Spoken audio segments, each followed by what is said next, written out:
Like करे, share करे, subscribe करे.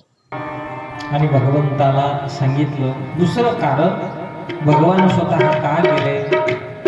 त्याचं दुसरं कारण होतं की भगवान या कृतीतून दाखवून देतात की पत्नीची इच्छा स्वतः पतीने पूर्ण केली पाहिजे. माझं कर्तव्य आहे की माझ्या पत्नीची इच्छा मी पूर्ण करावी. म्हणून स्वतः भगवान धनुष्य हातात उचलतात आणि सोन्याच्या मृगाच्या मागे भगवंताने धावायला सुरुवात केली. आणि सोन्याच्या मृगाने पुढे गेल्यानंतर आवाज दिला, धाव लक्ष्मणा, माझे प्राण संकटात आहे. तो आवाज फक्त जानकी मातेला ऐकू आला. का? कारण आवाजही मायावी होता. जानकी मातेचं रूप सुद्धा मायावी होतं. जानकी मातेला आवाज ऐकू आला आणि त्यावेळेला जानकी माता म्हणते, लखन, तुमच्या दादाचे प्राण संकटात आहे, तुम्ही गेलं पाहिजे. नाही, माझ्या दादाचे प्राण संकटात राहणार नाही, तुम्ही चिंता करू नका.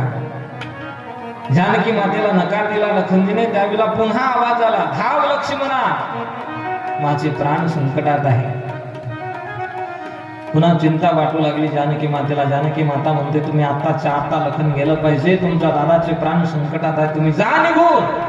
लखनजी म्हणतात, माझ्या दादाची आज्ञा आहे, मी जोपर्यंत पंचवटीत येणार नाही ना लखन, तोपर्यंत पंचवटी सोडून तू बाहेर कुठं जायचं नाही. ही माझ्या दादाची मला आज्ञा आहे, नाही जाणार. पण त्यावेळेला महाभारत रामायणामध्ये वर्णन केलं नामबाबांनी. तुळशीदासजी महाराजांनी ते शब्द जानकी मातेचे वर्णन केले नाही. तुळशीदासजी महाराज म्हणतात की अतिशय कटू शब्द जानकी माता बोलली. अतिशय कटू शब्द, एवढा शब्द वर्णन केला फक्त तुळशीदासजी बाबांनी. कोणता कटू शब्द, काय बोलली हे नाही सांगितलं. पण महाभारत रामायणात नाथबाबांनी लिहिलं. नाथबाबा म्हणतात, अतिशय कठोर शब्द जानकी माता बोलली. जानकी माता म्हणते, लखन, तुम्हाला सांगितलं 2 वेळा की तुमच्या दादाचे प्राण संकटात आहे, तुम्ही का जात नाही. आज मला कळालं तुम्ही का जात नाही. माझी अभिलाषा धरोनी मनी, वनासी आलासी सेवक होनी, राम राक्षस वधिल्या वनी, मद निज पत्नी करू पाहसी. बाप रे बाप, अतिशय कठोर शब्द जानकी मातेने उच्चारले. जानकी माता म्हणते, हीच वाट पाहून राहिले ना तुम्ही. राम राक्षस वधिल्या वनी, मद निज पत्नी करू पाहसी. अतिशय कठोर शब्द जानकी माता बोलली. लखनजीला राहवल्या गेलं नाही. लखनजी म्हणतात, ठीक आहे. लक्ष्मणजीने रेषा ओढली आणि निघाले. एका ठिकाणी कथा करत असताना मला एका बाबांनी विचारलं की लक्ष्मणजीने ज्यावेळेला रेषा ओढली होती त्यावेळेला कोणता मंत्र म्हटला होता. म्हटलं, रामायणात काही वर्णन नाही, कोण्या ठिकाणी वर्णन काही आलं नाही अजून, कोण्या महात्म्याच्या तोंडून काही ऐकलं नाही. पण मी जाऊन विचारून येतो कोणाला, पण सांगत नाही. पण मी एक तर्क काढला.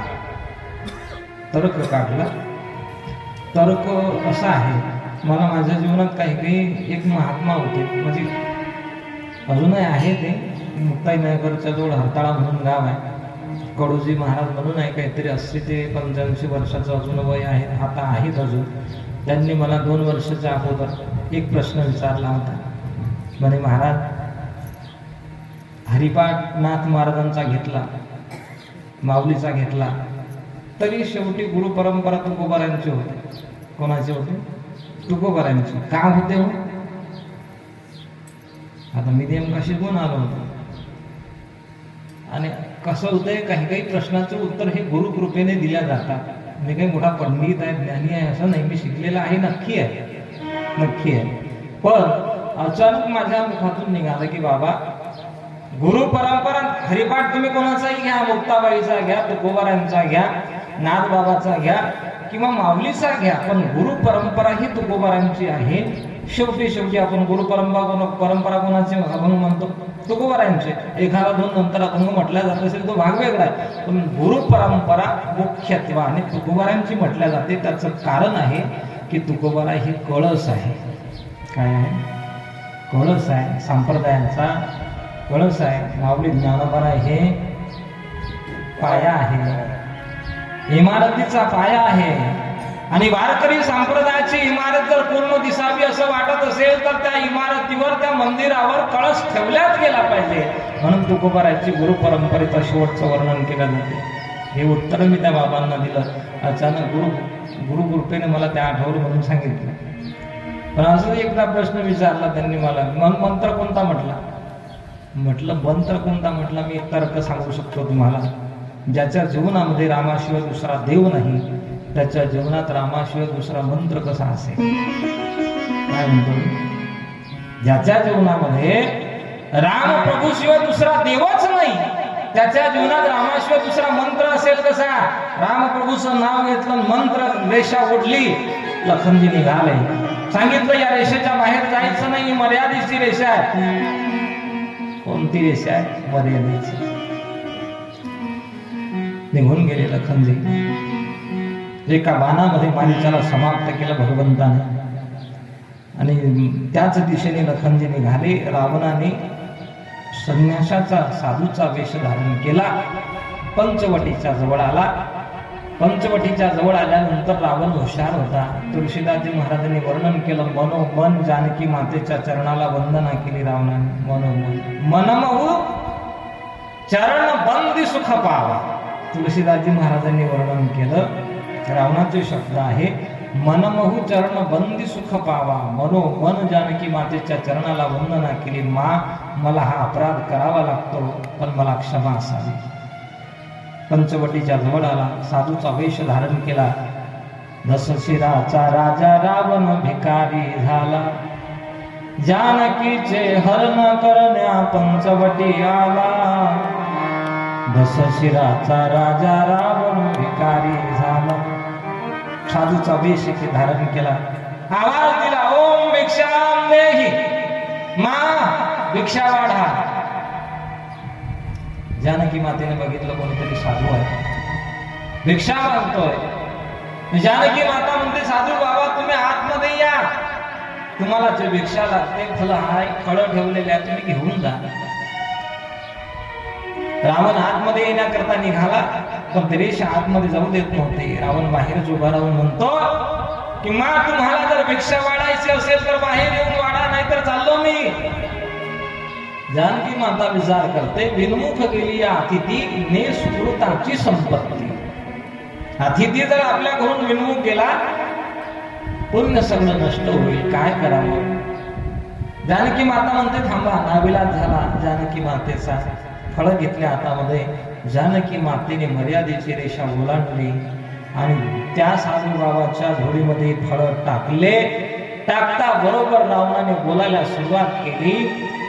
सीता माता म्हणते, बाबा तुम्ही तर साधू आहात, तुम्ही तर साधू सारखं बोलायला पाहिजे ना, तुम्ही तर एकदम राक्षसासारखे बोलायला सुरुवात करून राहिले, तुम्ही तर राक्षसाची बाणी बोलून राहिले.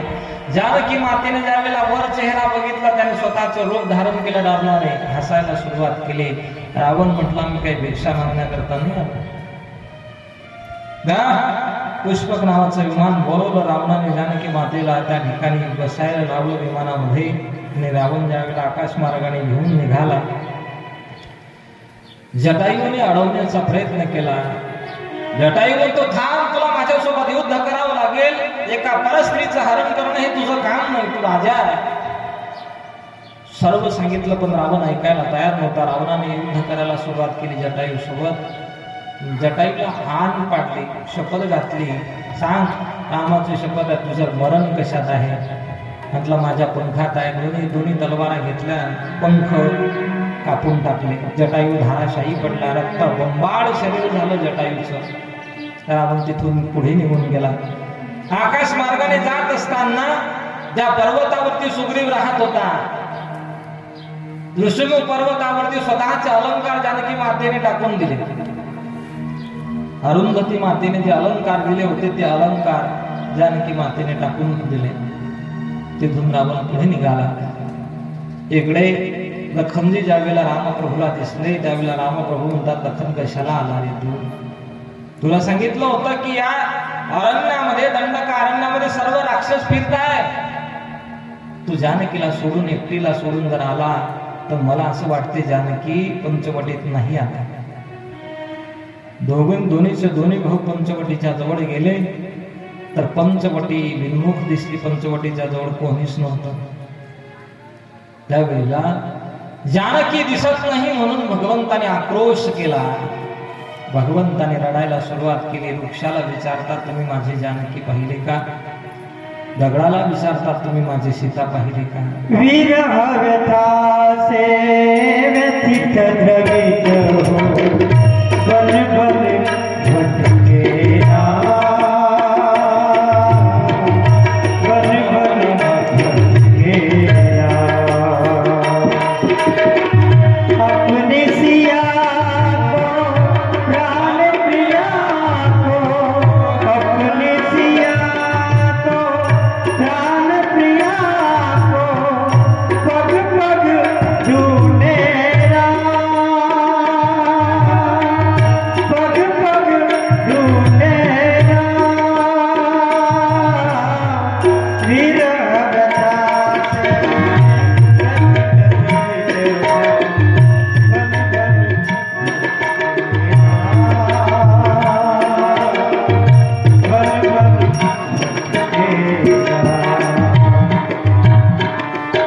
विरह व्यथा से व्यथित द्रवित भो वन वन भटकेरा. अतिशय विरह झाला भगवंताला. भगवंताने रडायला सुरुवात केली. वृक्षाला विचारतात तुम्ही माझी जानकी पाहिली का? दगडाला विचारतात तुम्ही माझी जानकी पाहिली का? भगवान म्हणतात अरे ज्यावेळेला वनवासाला निघालो होतो ना त्यावेळेला कौशल्या माता म्हटली होती बघ राघव वनवासामध्ये राहत असताना सर्वात जास्त लक्ष जानकीवरती ठेवायचं. कारण जानकीला मी लहानपणापासून वागवलं रे. पलंग पीठ तजी गोद हिंडवला. पलंगावरती झोपवण्याचं काम केलं मी जानकीला. गोद हिंडोरा गोदीमध्ये अर्थात कडेवरती जानकी मातेला उचलत होती कौशल्या माता फिरवत होते. कोण कोण होती कौशल्या जानकी मातेची? सासू होते. तरी सुद्धा कडेवरती घ्यायची फिरवायची पाळण्यात टाकायची झोका द्यायची. पाळण्याची दोरी कौशल्या मातेच्या हातात असायची. कोणती सासू आहे की पाळण्यात टाकते किंवा पाळण्यात ठेवते सासू सुनेला झोका देते? कोण आहे? ती फक्त एकटी कौशल्या माता आहे. पलंग पीठ त्याची गोद हिंडोरा. बघ सर्वात जास्त लक्ष जानकीकडे लक्ष द्यायचं. आणि माझ्या जानकीला जर काही झालं तर मी तुला क्षमा करणार नाही राघव. अचानक जर मी रिकाम्या हाताने जर अयोध्येत गेलो कौशल्या मातेने विचारलं माझी जानकी कुठे आहे मी काय उत्तर देणार? भगवान रडत होते. रस्त्याने चालायला सुरुवात केली भगवंताने. लखनजीने सरळ पुढे चालायला सुरुवात केली. भगवान रडतात ना त्यावेळेला लखनजीने सांत्वना दिली की दादा रडू नका. नक्कीच जानकी मातेची भेट होईल आपल्याला. रडू नका. खूप दूरपर्यंत विरह करत भगवान रडत रडत पुढे निघाले. जटायूची भेट झाली. जटायू धाराशायी रक्तबंबाळ शरीर झालेलं होतं. जटायूच्या जवळ भगवान आले. त्यावेळेला जटायूने सांगितलं की राम जानकीला रावण घेऊन गेला आणि दक्षिण दिशेकडे गेला. त्याला मी खूप अडवण्याचा प्रयत्न केला पण माझ्याकडून तो अडवला गेला नाही. माझी शक्ती कमी पडली. मला शपथ घातली रावणाने. म्हणून माझं दुर्भाग्य आहे की माझ्या सुनेचं जानकीचं मी रक्षण करू शकलो नाही. ठीक आहे. जटायूला भगवान म्हणतात की काका तुम्हाला पुन्हा शरीर जसं होतं तसं पाहिजे का? जटायू म्हटलं नाही नाही नाही पाहिजेत नाही मला. का? जटायूचं डोकं भगवंताने मांडीवरती घेतलं. जटायू म्हणतो की हे राघव हे राम अरे जे मांडी माझ्या मित्राला दशरथ राजाला मिळाली नाही त्या मांडीवरती आज माझं डोकं आहे. जन्म जन्म मुनी जतन कराही. जन्मोच्या जन्मी ऋषी मुनी तप करतात तरी त्यांच्या स्वप्नात सुद्धा तुमचं दर्शन त्यांना होत नाही. आज तुमच्या मांडीवरती माझं शरीर आहे. तुम्हाला पाहता पाहता जर माझा देह मी सोडला तर माझ्यासारखा दुसरा भाग्यवान कोणीच नाही. राम नाम म्हणता जाऊ माझा प्राण. राम नाम म्हणता जाऊ माझा प्राण.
जावो माझा प्राण.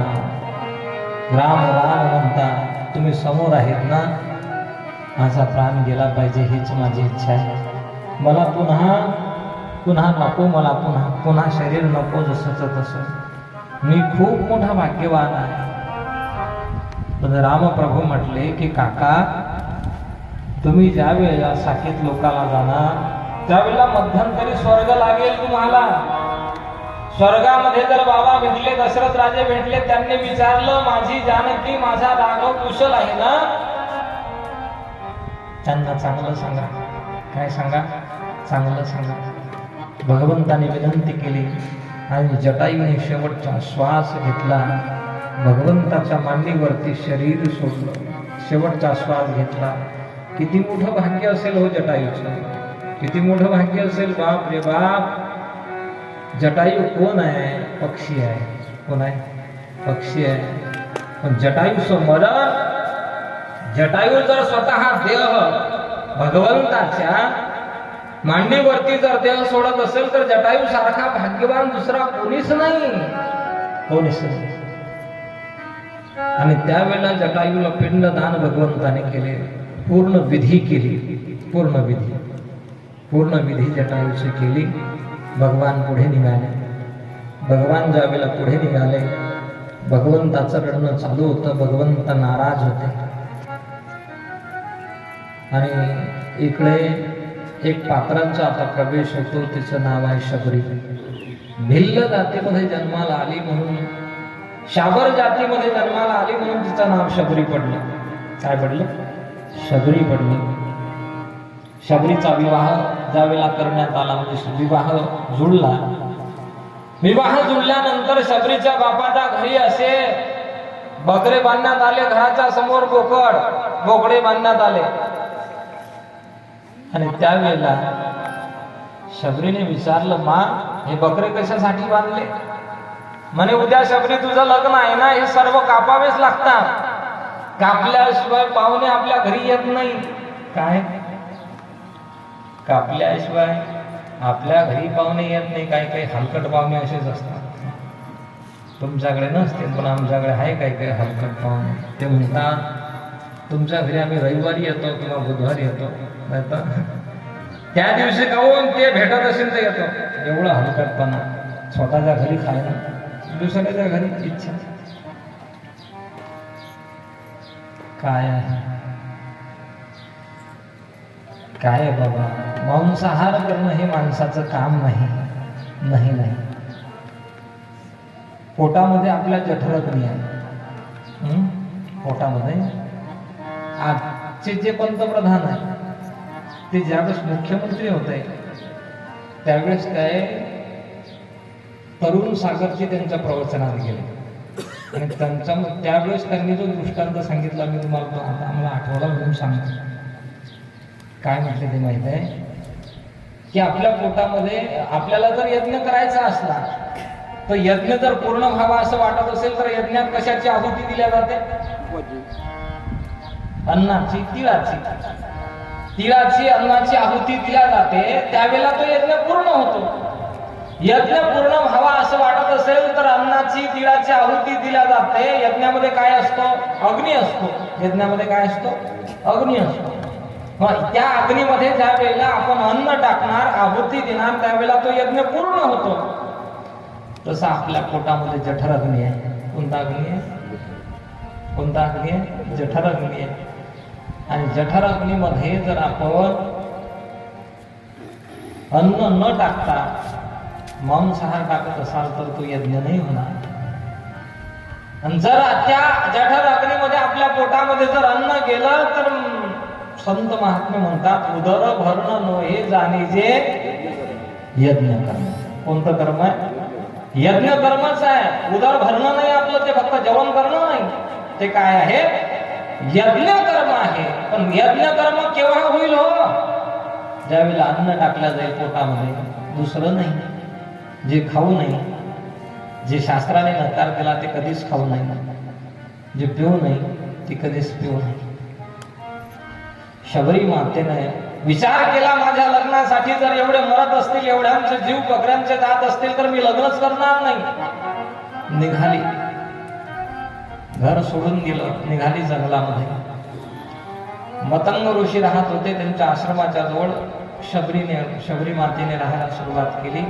दररोज शबरी माता सेवा करत होती मतंग ऋषीची. आश्रमापासून तर पंपा सरोवरापर्यंत पूर्ण रस्ता झाडून स्वच्छ करत होते. साधूच्या पायाला एकही काटा टोचू नये ही धारणा शबरी मातेची होती. खूप दिवसपर्यंत शबरी मातेने सेवा केली. म्हातारी अवस्था प्राप्त झाली. दररोज रस्ता झाडून स्वच्छ करत होती आणि झाडावरून लपून राहत होती. मी दिसले नाही पाहिजे. एक दिवस शबरी माता विचार करते, आता जर मी मतंग ऋषींच्या समोर गेली नाही तर माझा उद्धार कसाच राहून जाईल. काय राहून जाईल? उद्धार कसाच राहून जाईल. एक दिवस मतंग ऋषी पंपा सरोवर स्नान करता जात असताना शबरी मातेने रस्ता झाडून स्वच्छ केला आणि त्यावेळेला शबरी माता येऊन समोर उभी राहिली. मतंग ऋषीने विचारलं, कोण आहे तो? मी शबरी आहे बाबा, अनेक दिवसापासून तुमची सेवा करते. मतंग ऋषीने राखून ठेवलेला आशीर्वाद शबरी मातेला दिला. मतंग ऋषी म्हणतात, बघ तू जर साधूची सेवा केली ना शुद्ध अंतकरणाने शबरी, आज मतंग तुला आशीर्वाद देतो की स्वतः भगवान तुला दर्शन देतील. शबरी माता म्हणते की बाबा मला दर्शन घेण्यासाठी मंदिरात जावं लागेल. नाही नाही शबरी, ते मंदिर तुझ्या घरी चालत येईल. काय? ते मंदिर तुझ्या घरी चालत येईल. शबरी माता वाट पाहत होती भगवंताची. आज येतील माझे भगवान, उद्या येतील. दररोज फुलं तोडून रस्त्यामध्ये टाकत होते. कब दर्शन देंगे, कब दर्शन देंगे राम कराई देखत शबरी की उमर गई सारी, रास्ता देखत शबरी की उमर गई सारी. कब दर्शन देंगे, कोई काटा प्रभु को नहीं छुप जाए, गले कन मग जाए, चुन चुन पुष्प बिछाए, मीठे फल चख कर, मीठे फल चख कर नित्य सजाए थाली, रास्ता देखत शबरी की उमर गई सारी. श्री राम चरण में प्राण बसे शबरी के, प्रभु दर्शन दे तो भाग्य जगे शबरी के. रघुनाथ प्राण निधि, रघुनाथ प्राण निधि पर जीवन बलहारी, रास्ता देखत शबरी की उमर गई सारी. कब दर्शन देंगे,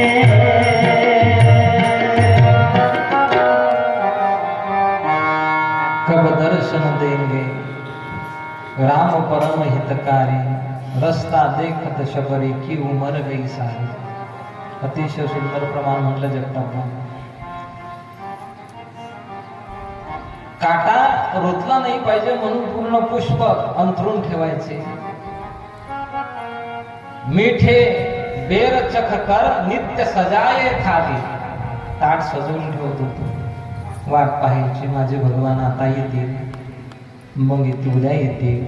अयोध्येचे राजकुमार आहेत ना ते, पण अजून भगवंताचा जन्मही नाही. काय नाही अजून जन्मही नव्हता भगवंताचा. तेव्हापासून शबरी माता वाट पाहते. जन्मही नव्हता. आज येतील माझे भगवान, उद्या येतील.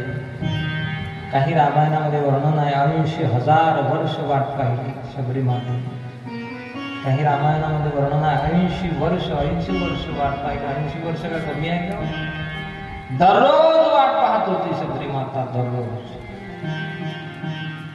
म्हणून भगवान ज्या वेळेला वनवासाला निघाले ना, कौशल्या मातेच्या महालामध्ये आले वनवासाला जाण्याच्या अगोदर, त्यावेळेला रामप्रभू म्हणतात की मा कौशल्या, मा मी वनवासात जातो ना त्याचं एक कारण आहे.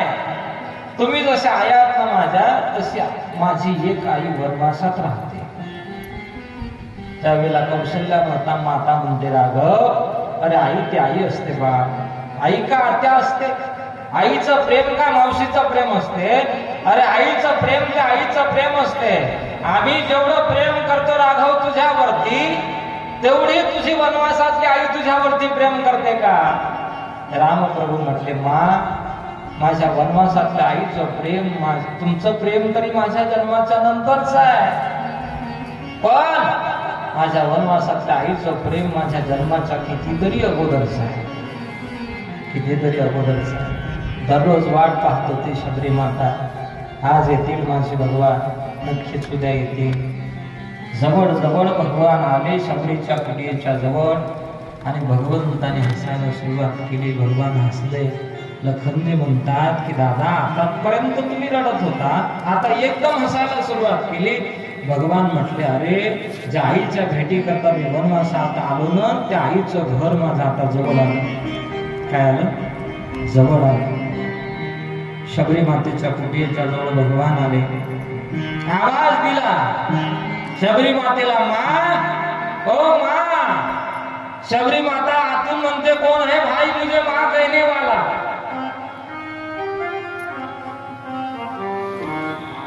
मैं तो माँ बनने के पहले ही वन में चली आई हूँ. आप कौन है? मैं तो अपने प्रभु की सेवा में व्यस्त हूँ ना, आप चले जाइए. मेरे भगवान आने वाले हैं, मेरे प्रभु आने वाले हैं. भगवान म्हटले, माँ तुझ्याची वाट पाहते ना, तूच मी आहे. बाहेर आली शबरी माता. शबरी मातेने भगवंताला बघितलं आणि अतिशय भगवंताला बघितल्यानंतर शबरी मातेने आतमध्ये गेलं. स्वतःच्या अश्रूने चरण धुतले. शबरी मातेने आसन दिलं, 2 आसन दिले. आसनावरती लखनजी रामप्रभू बसले आणि बोरं खाण्याकरता दिले. शबरी मातेने काय खाण्याकरता दिले?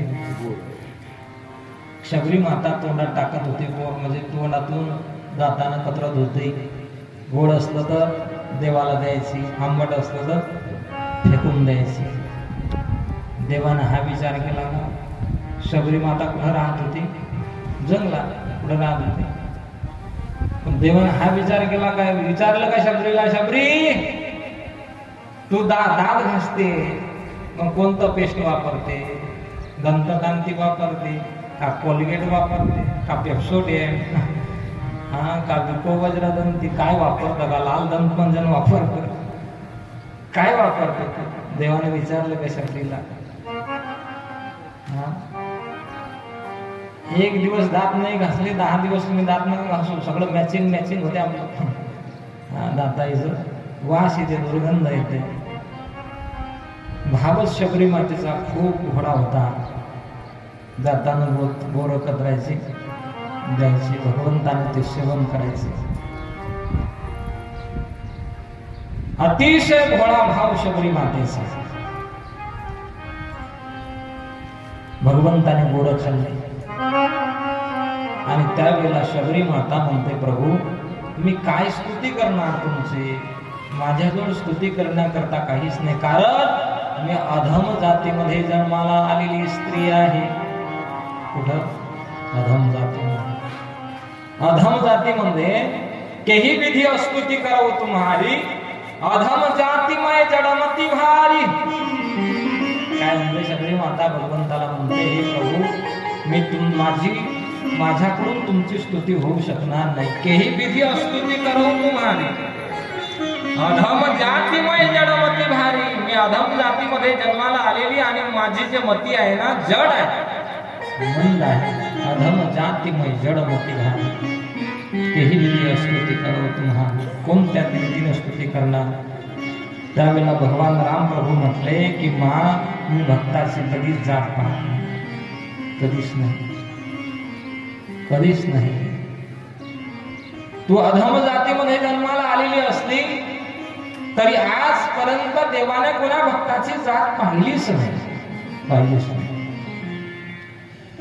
मला असे वाटते की आतापर्यंत प्रत्येक संप्रदायामध्ये प्रत्येकाला दाखवणारा आदर्श संतांनी एक घालून दिला. प्रत्येक जातीत संतांनी जन्म घेतला, प्रत्येक जातीत. का हो, काय कारण घडलं असेल हो संतांना प्रत्येक जातीत जन्म घेण्याचं? प्रत्येक जातीत संतांनी जन्म घेतला, काय कारण असेल हो? याचं कारण बघावं लागलं आपण. अतिशय सुंदर कारण आहे की संतांना माहिती होतं की येणारा जो समाज आहे ना पुढचा, संप्रदायात जातीयवाद केल्याशिवाय राहणार नाही. म्हणून संतांनी प्रत्येक जातीत जन्म घेतला, प्रत्येक. तो आदर्श संत महात्म्यांनी घालून दिला. चोखा मेळा बंका जातीचे महार, त्याशी सर्वेश्वर ऐक्य करी. पूर्णच पूर्ण अभंग आपण पाहून घ्या. शबरी मातेला भगवान म्हणतात, मी भक्ताची कधी जात पाहत नाही मा. तू अधम जातीमध्ये जन्माला आलेली असली तरी तुझी थोडी भक्ती आहे, मी प्रसन्न आहे. आता तू माझी स्तुती करायची नाही, मी तुला सांगणार आहे. शबरी मातेला भगवंताने 9 भक्ती सांगितल्या. पहिली भक्ती तुळशीदासजी महाराज त्याचं वर्णन करतात. प्रथम भागाती संतान कर संगा, विसरी गती मम प्रसंगा. प्रथम भागाती संतान कर संगा, विसरी गती मम प्रसंगा. पंकज सेवा तिसरी भक्ती अमा, पंकज सेवा तिसरी भक्ती अमा. चौथी भक्ती मम गुणगण कर द्या. मंत्र जाप मम दृढ विश्वास, पंचम भजन सोवेद प्रकाश. छत्रमशील वरती बहु कर्मा, निरत निरंतर सचल धीरा.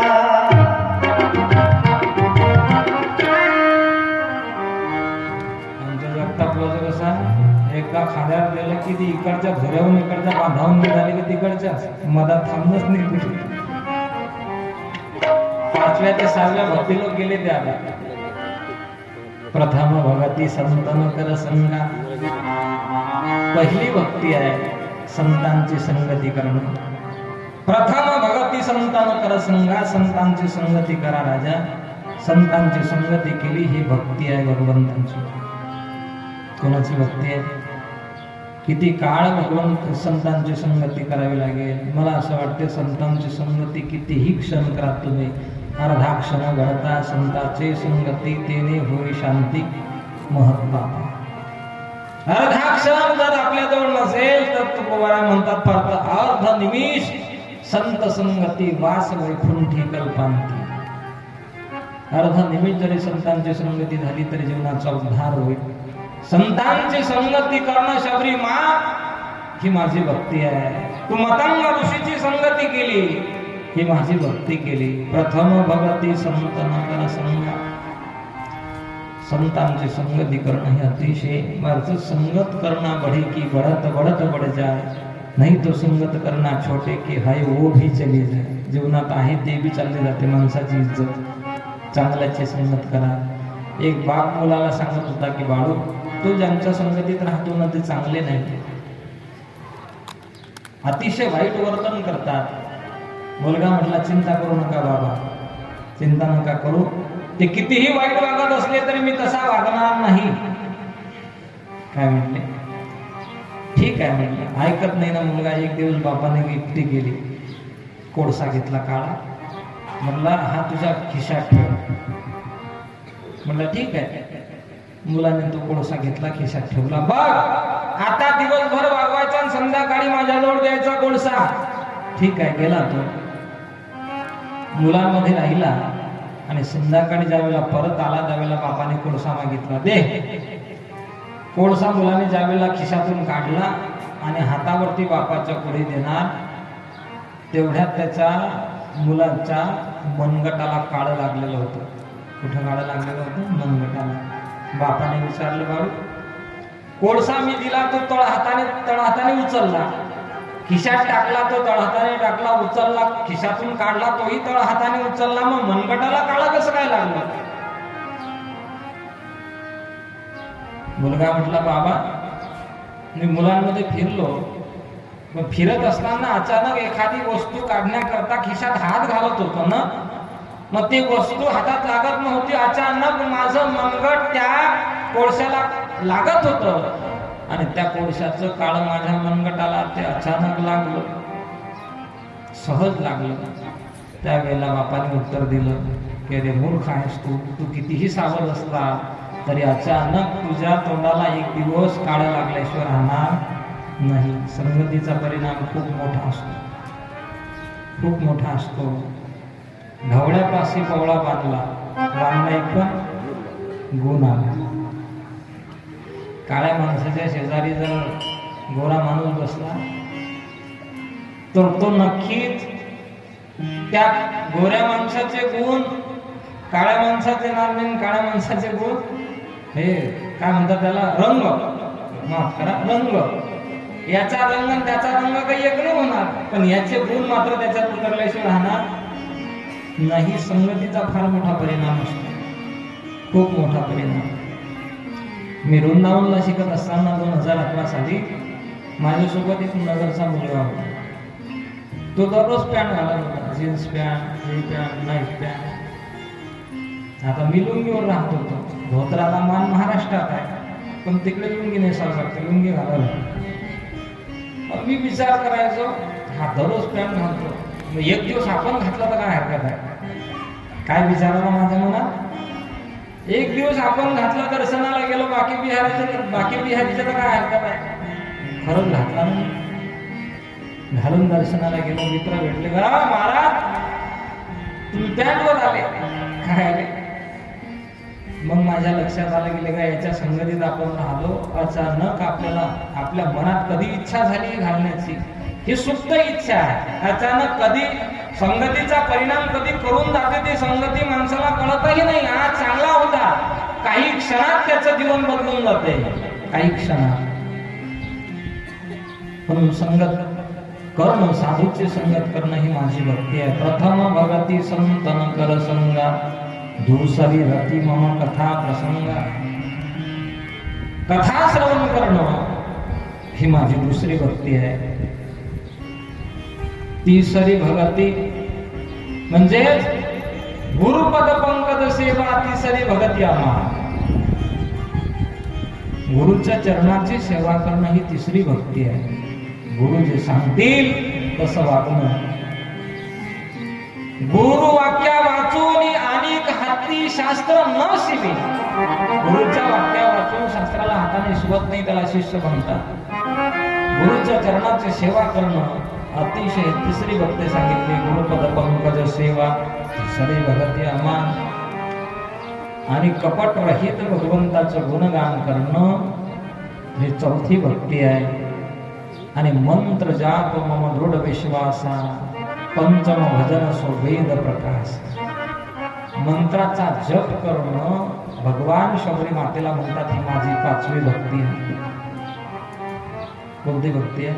पाचवी. मंत्राचा जप करत जाणार. कसाही करा आपण, संकल्प करा आपण. जो मंत्र तुम्हाला आवडत असेल त्या मंत्राचा जप करा. कोणताही असो, तुमच्या गुरुनं सांगितलेला असो.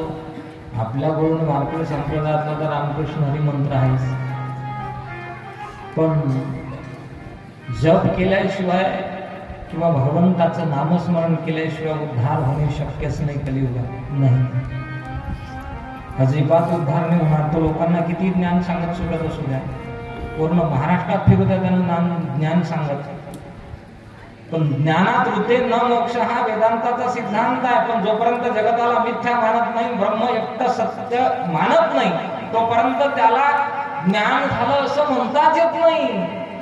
आपण लय विचार सांगत असू, वृत्ती प्रभागावर सांगत असू, गीता भाष्य सांगत असू, सर्व ग्रंथ वेदांताचे आपण सांगितले, जोपर्यंत माणसाची अशी वृत्ती होत नाही जगत मिथ्या ब्रह्म सत्य, तोपर्यंत त्याला ज्ञान झालं असं म्हणता येतच नाही.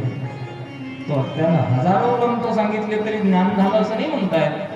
ग्रंथ शिकल्यानंतर तो दुसऱ्याला तसं तर तसं सांगत असेल, पण त्याला ज्ञान झालं असं म्हणता येत नाही.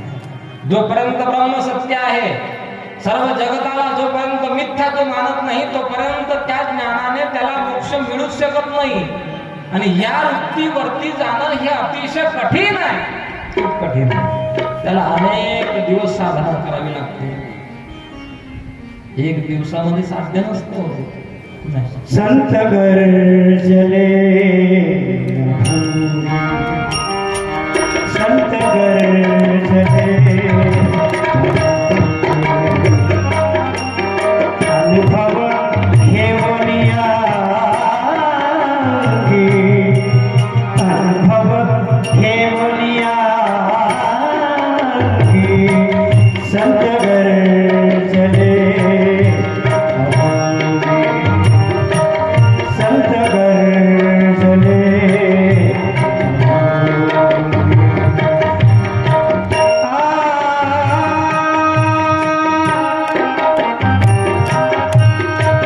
जने लोखंडाचे धावे तरीच ब्रह्मानंद पावे. ऐसे असता कोण जाणे काय होईल मार्गाने. तुकड्या म्हणे भावे दीन जावे संताची शरण जावे संताची शरण. संत गर्जले अनुभव घेऊनिया अनुभव घेऊनिया संत गर्जले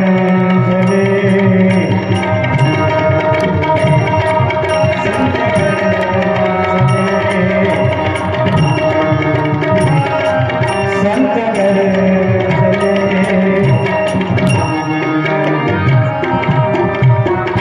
संत गरजले अनुभव घेऊन या. संतांनी अनुभव घेतला, नंतर जगाला सांगितलं.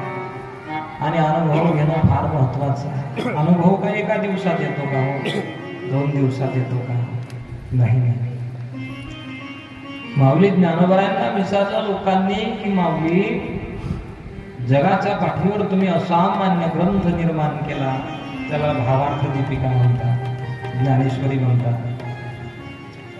16व्या वर्षी तुम्ही ज्ञानेश्वरी सारखा ग्रंथ सांगू शकता. कितव्या वर्षी? 16व्या वर्षी. आपल्या मुलांच्या जीवनातलं 16वं वर्ष कसं असते? धोक्याचं. कसं असते ते? गीतनं गाणं नाही ऐकलं तुम्ही? 16वं वर्ष धोक्याचं. तो पागल नव्हता लिहिणार, खरं आहे. 16व्या वर्षात जर मुलाला चांगला मार्ग लागला तर नक्कीच त्याचं भविष्य उज्ज्वल असते. आणि 16व्या वर्षात तर जो मुलगा मार्ग भटकला त्याचं भविष्य नक्कीच एक दिवस बर्बाद असते. 16व्या वर्ष म्हणजे टर्निंग पॉइंट आहे, टर्न आहे तिथं. एकीकडे चांगला मार्ग असतो, दुसरीकडे वाईट मार्ग असतो.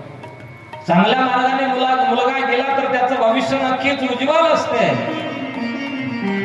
आणि वाईट मार्गाने जर गेला तर मुलाचं नक्कीच भविष्य बर्बाद राहते.